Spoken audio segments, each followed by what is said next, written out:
US stock markets are out of action as the US East Coast braces for Hurricane Sandy.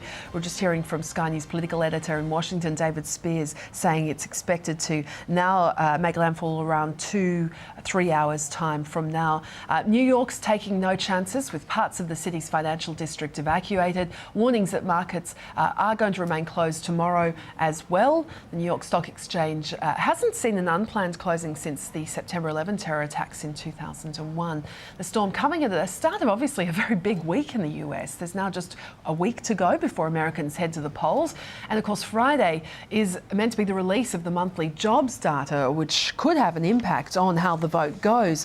Interesting too that the US Labor Department was saying that it's working hard to ensure the timely release of that jobs report, after it had earlier said it wouldn't assess how to handle reports until after the hurricane had passed. Let's get some more analysis now. We've got with us our guest host, James White from Colonial First State Global Asset Management, and also joining us now from the CME Group in Chicago, Larry Shover, Chief Investment Officer at SFG Alternatives. Larry, good to see you there. I just wanted to ask you, I mean, we're hearing that the CME is going to resume stock index futures trading, interest rate trading in around a couple of hours' time from now. What are you expecting to see there?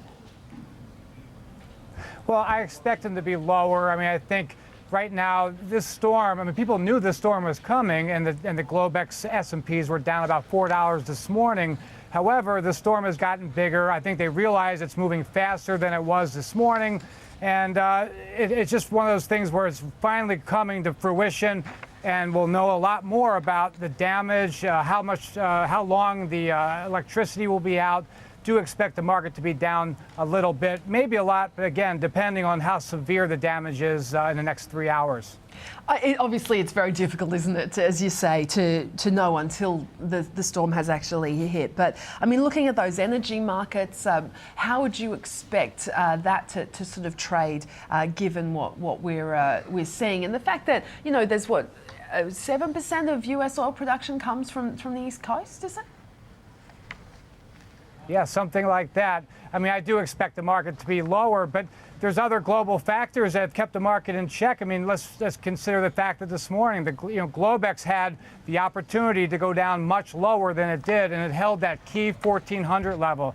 Now, I think it will be a game changer because this storm is a game changer, and we have nothing to compare it to. So most traders I spoke to, and believe it or not, nobody was here today, but people I spoke to over the phone were completely perplexed, like why the S&Ps weren't down lower this morning. So, yeah, we do expect them to be lower this afternoon or this evening, but it's anybody's guess how low they actually go.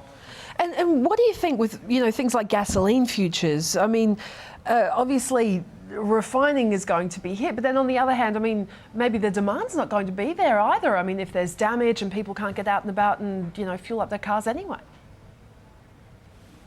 Yeah, that's exactly right. And one thing that we are concerned about is that whole divergence between like oil and gasoline, because the refineries in northern New Jersey, just south of New York City, are shutting down. We have no idea how long they'll be offline. And let's keep in mind that refinery capacity was low to begin with, so their supplies were low. However, crude today traded at a 3-month low, so everybody's completely perplexed on why that is. But quite simply, if refineries can't refine the oil, then the oil is going to sit there and glut. So it's really amazing. But in the United States, anyway, in the last 6 weeks, I think gasoline prices have gone down about 25 cents a gallon. So I think everybody's expecting them to shoot right back to where they were 6 weeks ago.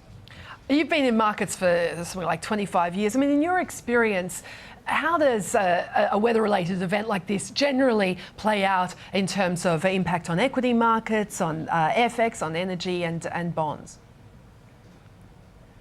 Yeah, I think a storm like this, now let's keep in mind this storm's a lot different than like the first storm that I remember in 1985, which shut down the market for a little bit.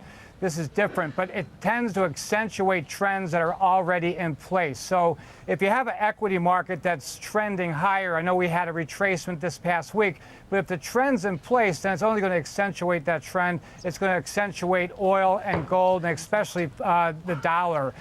We saw the dollar higher today and that's just accentuating that trend. And I think we're going to see a little bit of that going forward, especially with like Canadian, Norwegian, and the Australian dollar.